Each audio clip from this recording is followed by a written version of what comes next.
Hindi lahat ng galing daw kay Lord ay totoo. Mateo 7:15.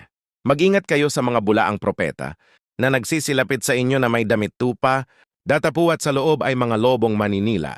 Ibulong sa hangin tropa, si Lord hindi DJ na kailangan mo i-request sa hangin yung blessing. Juan Martin na Tractor.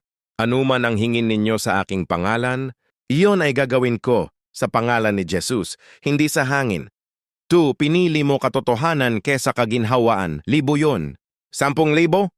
Nan kahit 1,000,000 pa yan. Kung may halong pamahiin, may halong kadiliman, may halong ritual. Sa basura yan sa langit. Mateo 16:26. Binanggit mo, tama. Anong silbi ng GC kung impyerno kapalit? Mas gugustuhin ko pang mag-ulam ng tuyo na may payapa kay Lord kaysa mag-steak na may takot at guilt. Kawikaan 15:16-17. Tres pinatunayan mo, hindi ka mabibili? Daniel 3:18. Ngunit kung hindi man, talastasin mo, o hari, na hindi kami maglilingkod sa iyong mga Diyos. Parang si Sadrach, Mesak, Abednego ka. Kahit sunugin niyo ko, hindi ako luluhod sa Diyos-Diyosan niyo. Ikaw naman, kahit gutom kami, hindi ako bubulong sa hangin. Yan ang tunay na lalaki. Tunay na Kristiyano. Hindi nabibili prinsipyo. Hindi na isusuko pananampalataya sa pera. 3 malupit na aral mula sa testimony mo. 1. Ang diablo marunong gumamit ng Lord. 2 Corinto 11:14. Sinabi mo na, nagpapanggap na anghel ng liwanag. Gagamitin pangalan ni Lord para makapandaya. Gagamitin blessing para may ipasok na sumpa. Kaya dapat kilala mo boses ng pastol mo. Juan 10:27. Para pag may ibang boses alam mong lobo yan. 2. Ang tunay na biyaya ni Lord walang kadena.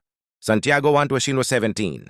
Bawat mabuting kaloob, walang pagbabago ni kahit anino man ng pag-iiba. Paggaling kay Lord yan malinis, libre, walang ritual, walang pero, walang ibulong mo muna sa hangin. Pag may kondisyon na labag sa Bible, hindi yan kay Lord. Tapon mo. Balik mo. Layasan mo. Mas mahalaga ang obedience kesa abundance. 1 Samuel 15:22. Higit na mabuti ang pagsunod kaysa hain. Mas matutuwa si Lord na binalik mo yung maduming pera kesa tinanggap mo tapos nagbigay ka ng offering. Bakit? Kasi yung puso mo buo sa Kanya, hindi hati. Para sa mga babasa nito na natutukso. Tropa, pag may nag-alok sa'yo ng pera, trabaho, negosyo o blessing tapos 1. May ritual. 2. May pamahiin. 3. May sekreto lang natin to. 4. May bulong mo sa hangin puno ilog. 5. May suotin mo tong anting-anting. Takbo na. Huwag mo na tanungin si Lord. Alam mo na sagot at layas. Deuteronomio 18:10-12.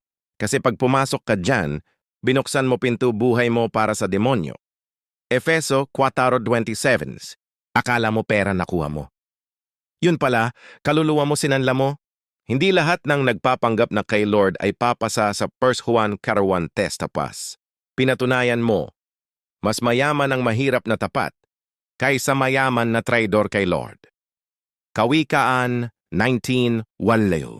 Pinatunayan mo, kilala mo tinig ng pastol mo, Juan 10:27. At dahil tapat ka sa kakaunti, asahan mo tropa, magkakatiwalaan ka ni Lord sa marami. Lucas 16:10. Yung binalik mong pera, ibarya lang yun sa kayamanan na nakahanda si Lord sa'yo. Filipos 4:19. Malapit na yan. Yung malinis. Yung walang bahid. Yung galing talaga sa langit. Wait mo lang. Sa mga nakaranas din ng ganito muntik na madaya pero pinili si Lord type Amen sa baba. Patunayan natin na hindi tayo madadaya ng diablo kasi mas matalino na tayo ngayon. Mas kilala na natin si Lord? Tropa, keep it up. Ang mabuting pangalan mo kay Lord yan ang tunay na milyonaryo ka. Kawikaan 22:1.